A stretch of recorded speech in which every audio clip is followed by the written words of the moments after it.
लातूरच्या उदगीरमध्ये मुख्यमंत्री एकनाथ शिंदे आणि उपमुख्यमंत्री देवेंद्र फडणवीसांकडून नुकसानीची पाहणी करण्यात आली आहे। लवकरात लवकर पंचनामे करून शेतकऱ्यांना योग्य ती मदत करण्याचं आश्वासन यावेळेला त्यांनी दिलंय।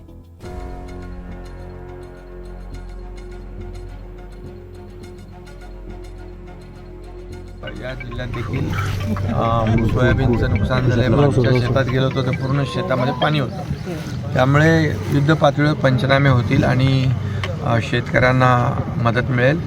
आणि शेतकऱ्यांना आपल्याला माहीत आहे, मदत देताना आम्ही कधी नियम निकष सगळे बाजूला ठेवले, NDRFचे नियम बाजूला ठेवले, 2 हेक्टरचे 3 हेक्टर केले आणि शेतकऱ्यांच्या पाठीशी सरकार उभं राहिलेलं आहे। आणि म्हणून यावेळेस देखील चांगली पिकं हातातोंडाशी आलेली, पावसामुळे अतिवृष्टीमुळे याचं नुकसान झालेलं आहे। त्यामुळे शेतकऱ्यांच्या मागे सरकार पूर्ण ताकदीने उभं राहील। पंचनामे युद्ध पातळीवर झाले की त्यांना आम्ही नुकसान भरपाई तात्काळ देऊ। विशेषतः सोयाबीनचं मोठं नुकसान आपल्याला पाहायला मिळतं आहे।